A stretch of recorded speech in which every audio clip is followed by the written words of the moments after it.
Et puisque c'est le 1er mai, fête du travail, on va parler musique. Et on va parler musique à propos d'un spectacle que j'ai vu, et je vous le dis, si vous êtes à Paris, ou si vous êtes parisien, si vous venez à Paris, entre là, en mai, dès dimanche, jusqu'au 6 juillet, on va donner toutes les dates, et vous allez voir un spectacle formidable sur quelqu'un qui n'est peut-être pas connu de tout le monde, mais qui a joué un rôle extraordinaire chez un certain nombre de compositeurs. Vous allez écouter ces musiques et vous les connaissez toutes. Nous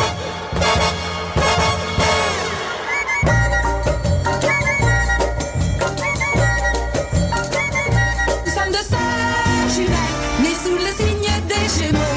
Mi fa sol la mi ré, mi fa sol ré do.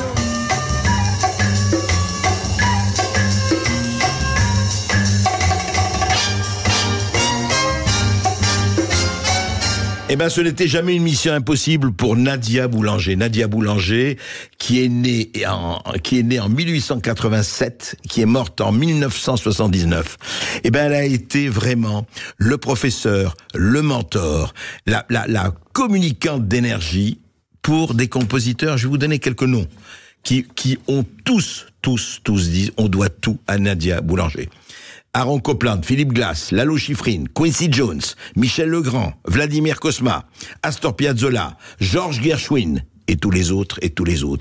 C'est formidable. Et alors, ce qui se passe, c'est que je suis allé voir ce spectacle qui m'a vraiment bouleversé, qui raconte justement un dialogue entre effectivement un journaliste et Nadia Boulanger, jouée magnifiquement par Véronique, mais on va en parler avec elle, et qui est absolument passionnant, vraiment passionnant. Comment vous raconter que donc Véronique Soufflet, mise en scène Michel Dodan, et avec Philippe Tarabé qui fait effectivement l'intervieweur. Et c'est passionnant parce que c'est une leçon à la fois de musique, mais c'est surtout une leçon d'humanité. C'est vraiment comment cette femme parle de la musique, parle de chacun, et parle de ce formidable respect de la personnalité de chacun qui allait tous devenir, en tout cas. Elle avait des élèves dans le monde entier, c'est bien ça. Absolument, ils sont venus du monde entier. Ça a commencé par les Américains, qui sont venus. Aaron Copland, qui est arrivé au conservatoire de Fontainebleau en 1921, ça a été son premier élève. Et de là a découlé, quand Aaron Copland est rentré aux États-Unis, qu'il est devenu qui il a été. Tous les élèves musiciens américains ont voulu venir rencontrer Nadia Boulanger. Ils ont traversé l'Atlantique et ils sont venus étudier avec Nadia. Ensuite, il y a eu ceux qui sont arrivés du Japon, de Roumanie, de Bulgarie, d'Argentine, du monde entier. Ouais, c'est fou. Vraiment, absolument. Et c'était dans les années, donc elle a commencé vraiment dans les années... Elle a commencé en 1921. Elle a commencé à enseigner très très jeune. Elle avait 16 ans en 1904 chez elle. Et puis à Gargenville, elle recevait aussi dans sa maison de campagne des élèves. Et puis les choses se sont accélérées quand le conservatoire de Fontainebleau s'est ouvert en 1921. Et où c'est un conservatoire qui s'est ouvert pour les jeunes musiciens américains. Il s'agissait d'offrir à ces jeunes musiciens le meilleur. Encore, ce conservatoire. Il existe encore. Il est ouvert tous les étés, et absolument. Et il reçoit des élèves américains. Voilà, et alors justement, dans cette pièce, vraiment, ce qui est extrêmement touchant. D'abord, il y a des extraits, vous faites même chanter les spectateurs à un moment donné, Véronique Soufflet. Et ce qui est très intéressant, c'est comment elle parle de l'enseignement, de la musique et de son amour pour la musique. Et vraiment, ça parle à tout le monde. Vous pouvez ne rien connaître à la musique classique ou à quoi que ce soit. Vous allez voir ça. C'est une leçon d'humanité vraiment extrêmement touchante, extrêmement bouleversante. Et qu'est-ce qui fait que cette femme avait ce drive, comme on dit en américain, cet enthousiasme, cette énergie?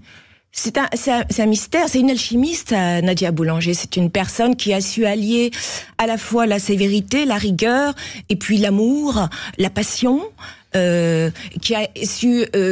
alors, elle avait pour injonction première d'obliger ses élèves à être eux-mêmes. Surtout, ne pas copier, ne pas vouloir ressembler à qui on n'est pas. Astor Piazzolla, par exemple, Astor Piazzolla, fameux musicien argentin, compositeur argentin. Absolument, parce qu'il était venu, il avait traversé, lui aussi, l'Atlantique pour venir étudier avec Nadia Boulanger. Il maîtrisait l'écriture magnifiquement. Il rêvait d'être Bartók, Stravinsky.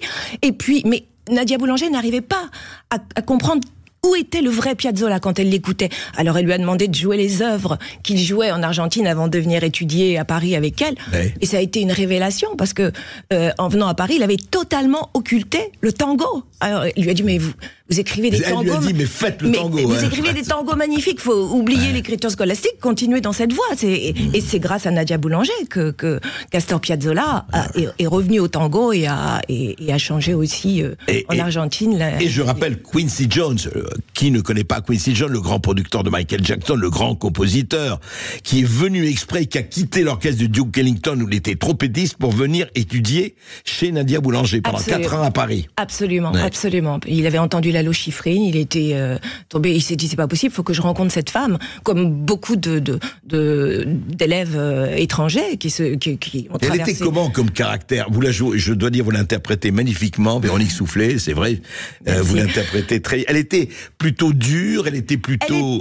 Alors c'est Markovitch qui dit qu'elle était à la fois la douceur et la sévérité incarnée. C'est-à-dire que elle était capable d'une immense humanité, d'un amour absolu pour ses élèves, et en même temps était d'une rigueur draconienne à l'égard de la technique. Quoi. Une fois qu'on maîtrisait la technique, après il fallait être soi-même et voilà, prendre la liberté de s'envoler. Mais il fallait d'abord connaître cette technique. C'était le prix de la liberté. Ouais. Et puis l'admiration qu'il y a là pour les compositeurs, pour les grands. Enfin, elle en parle. Stravinsky, c'est son. Et puis pour les auteurs, pour Paul Valéry, comme dit Michel Legrand, avec Nadia Boulanger, on étudiait pas que la musique, on étudiait la poésie, la littérature, on étudiait l'amitié, on étudiait la vie, quoi. Et avec elle, la vie s'élargissait.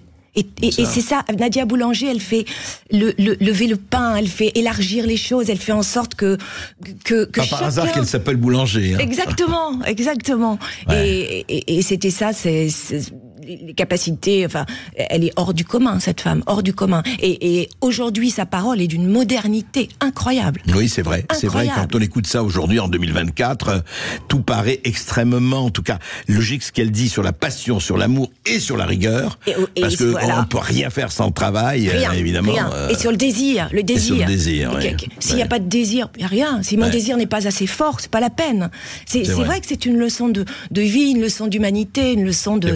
Et je peux vous dire, on le sent comme ça. Alors je vais vous dire, si vous venez à Paris, si vous êtes parisien, déjà le dimanche 5 mai à 18h au théâtre Essaillon, c'est tout près de Beaubourg, c'est rue Pierre-Rollard, le théâtre Essaillon.